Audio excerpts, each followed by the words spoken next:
Hello and welcome or welcome back. How are you guys doing? Hopefully you guys are doing well. I'm doing okay. Um, I'm gonna try and make this kind of quick and kind of like condense it all. But I just wanted to talk about and like kind of go over and honestly for myself to kind of like debrief like what we went over today. So my church has been having a women's study. Well, they do this like I think twice a year or 3 times a year. I don't know. I think it's twice a year. Don't quote me. Anyways, whatever. So it's like an 8 week study. And this year's or this time's theme is the I am. And it's the I am like of God, okay?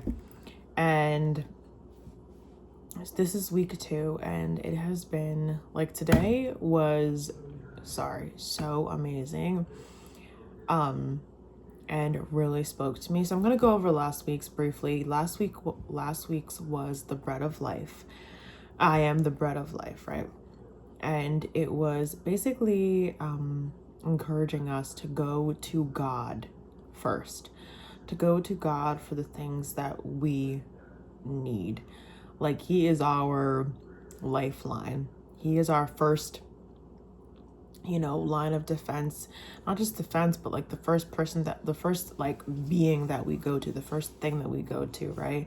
So it was kind of like, what are you going to that's taking place of God? Like, are you going to like Instagram, like when you feel anxious and you just want to like turn your brain off, Are you just going and scrolling?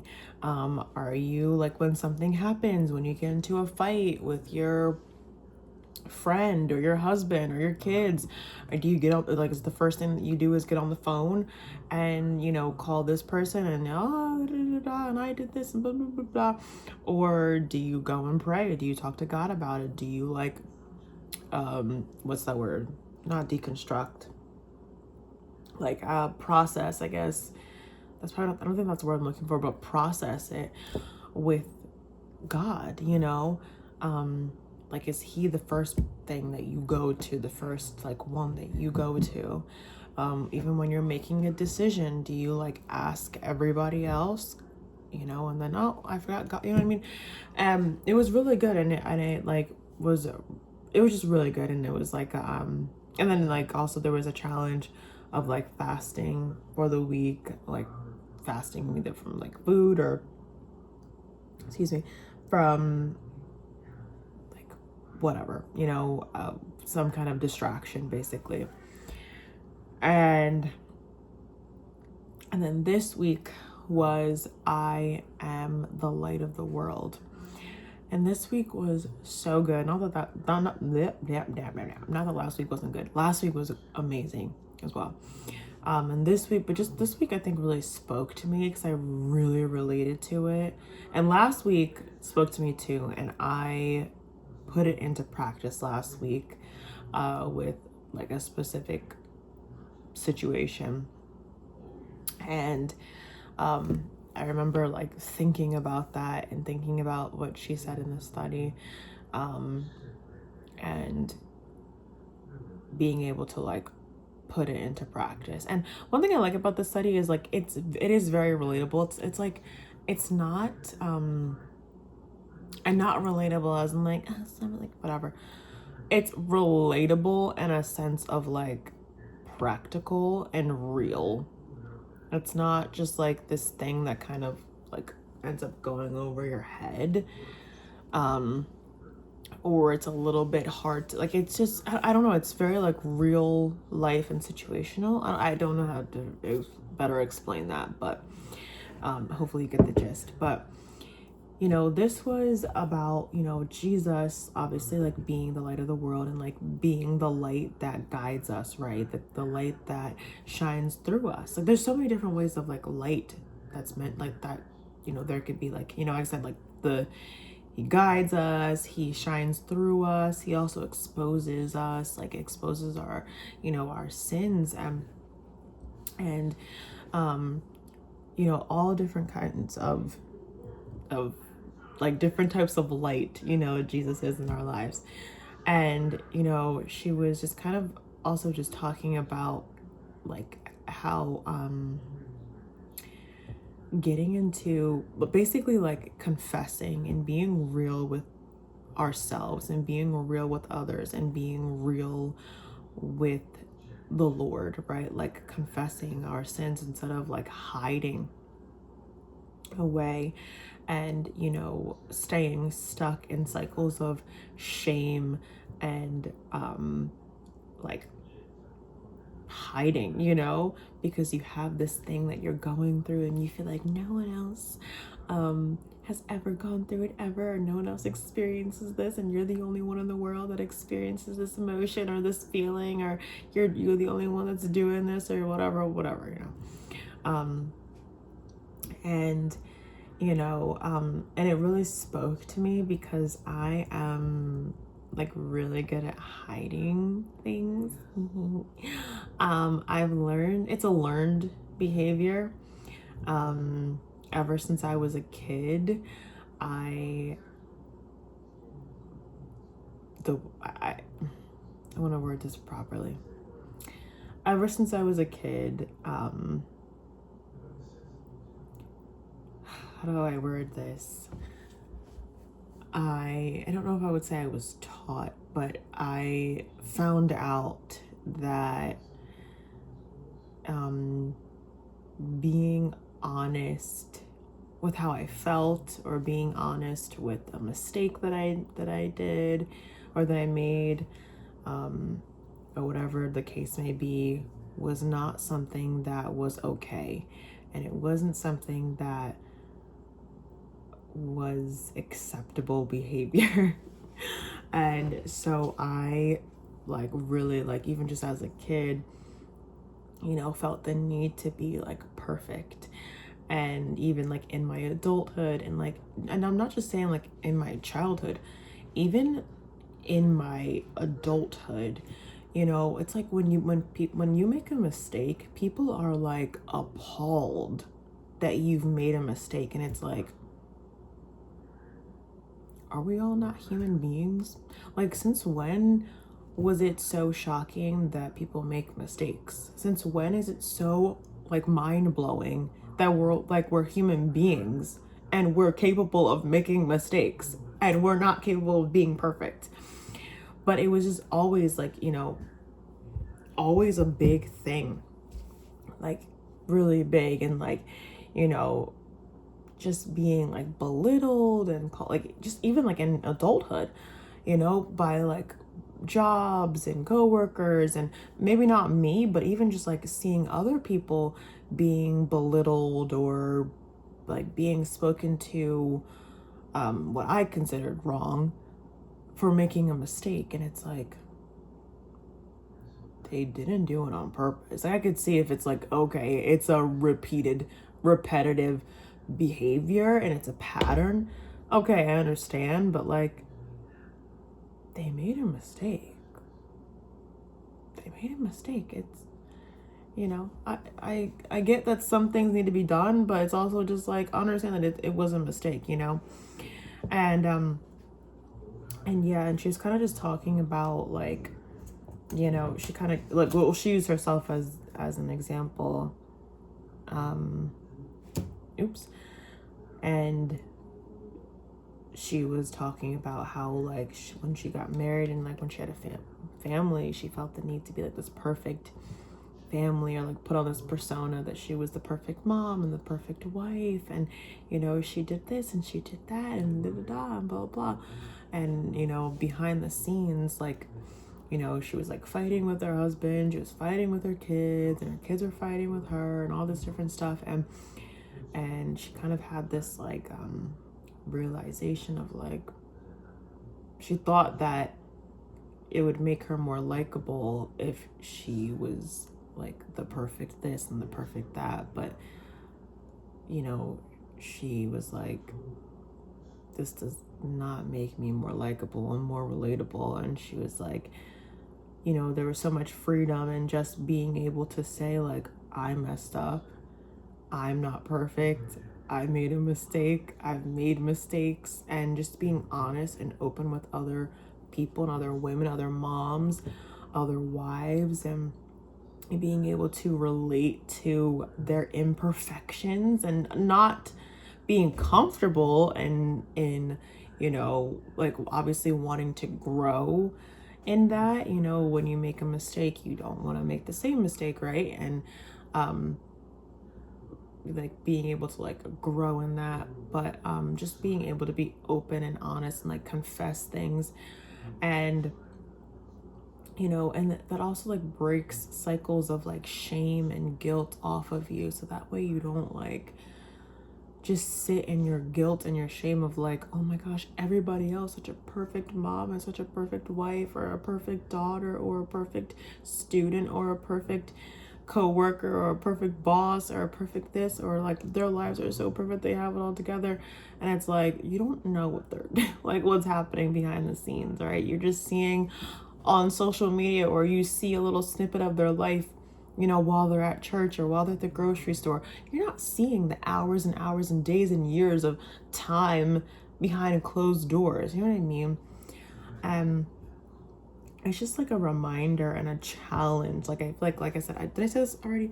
Like last week, like I was challenged last week. There was a challenge in my life where, you know, I wanted to call, like my first thought was like I wanted to call my friend, and I wanted to just vent. And there's nothing wrong with calling a friend and venting. Like God puts people in our lives to be friends and to like speak to and to be open and honest with them and to kind of process things with them.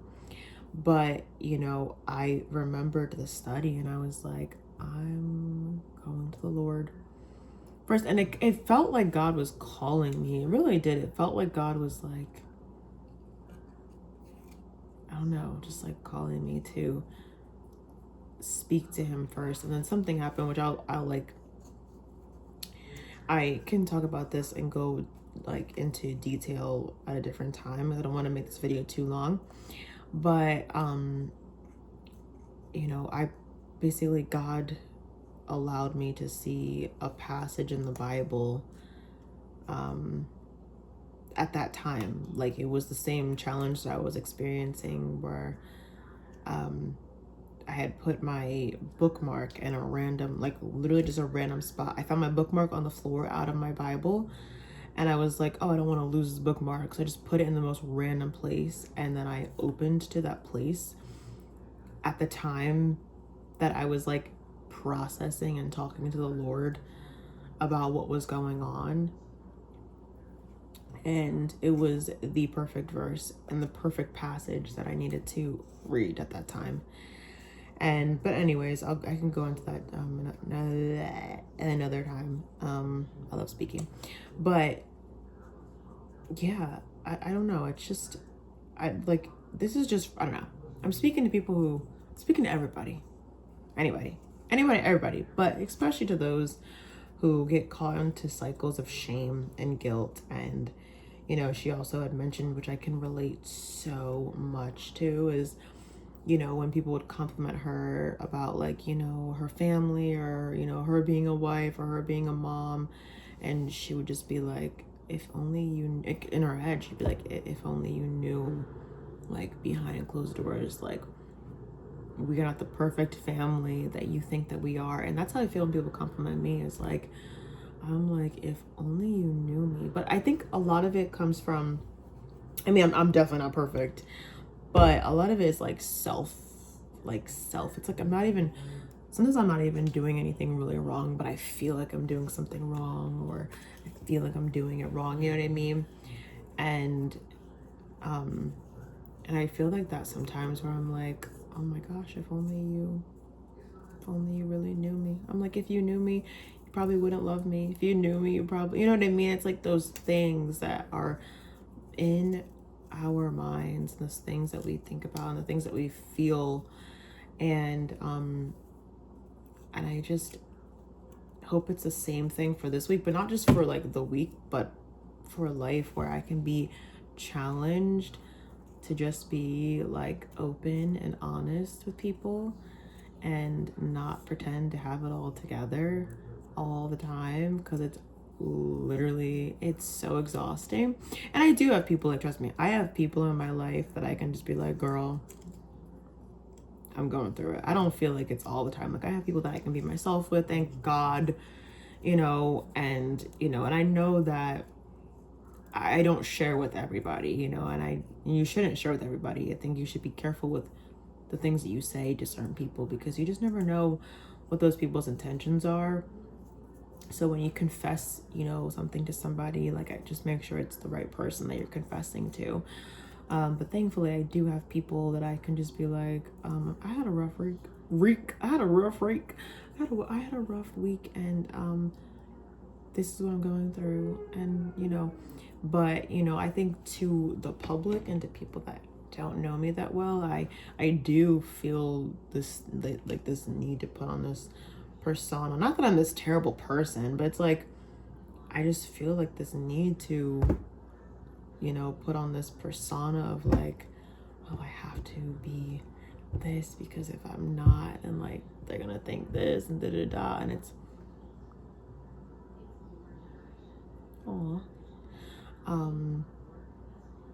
and yeah, sorry, I was reading a text, but I don't know, I'm challenging myself and challenging other people to just be honest. Like, when you make a mistake, don't try to hide it, which is like, even just the thought of that made me cringe internally. It actually made my insides like curdle.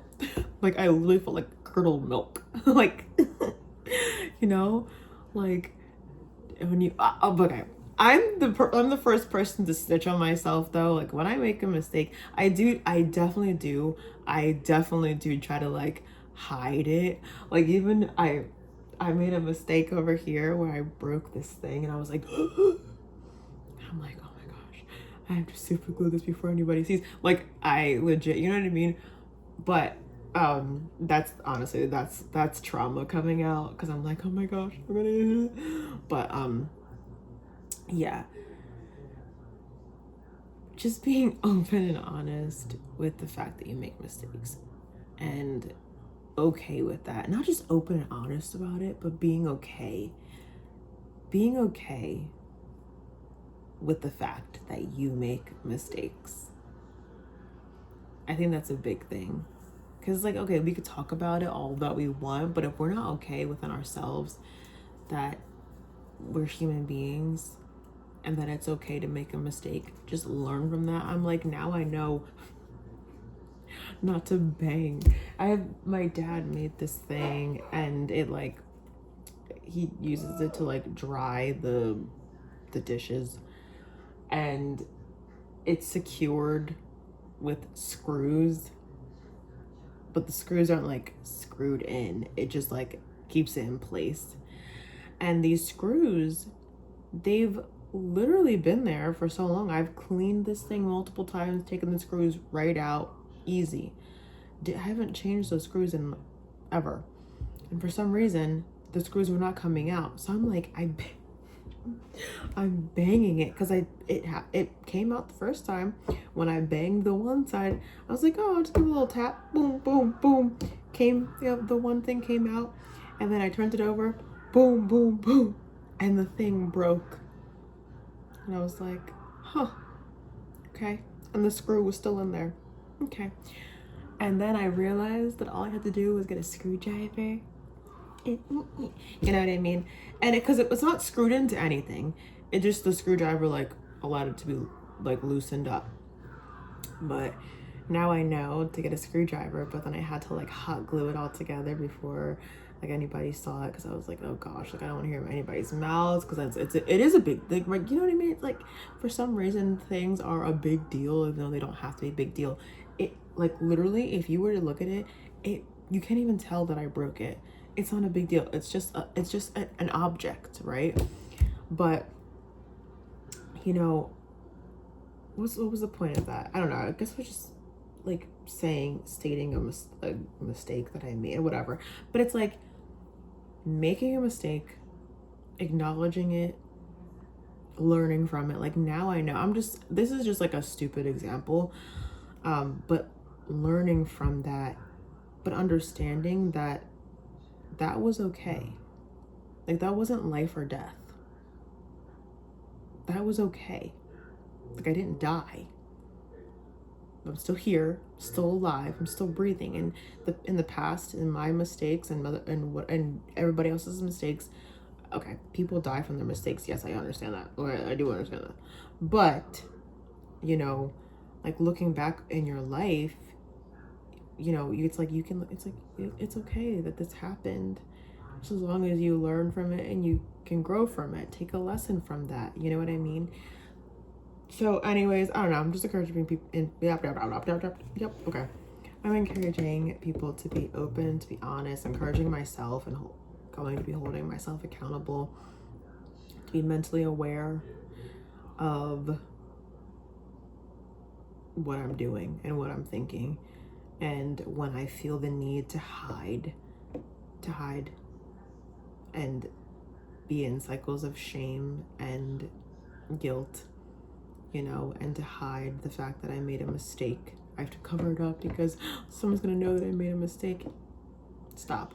And I know it's definitely a practice. It's definitely a practice, something to put into practice. So if if you end up hiding a mistake and you end up like, I think it's like the initial shock of it all, especially when you grew up in a really like shame-based environment, and like you grew up with a lot of guilt and shame in your life. It can be very difficult to overcome, but I want to challenge others and I want to challenge myself to do just that and to overcome it. And thankfully we have the Holy Spirit, we have the Lord's help. And anyways, I think that's all I have. So I'm gonna be praying for that and just asking the Lord for help and strength in this. And I encourage you guys to do the same. And yeah, I hope this was helpful. All right, I will see you guys in the next video. Adios.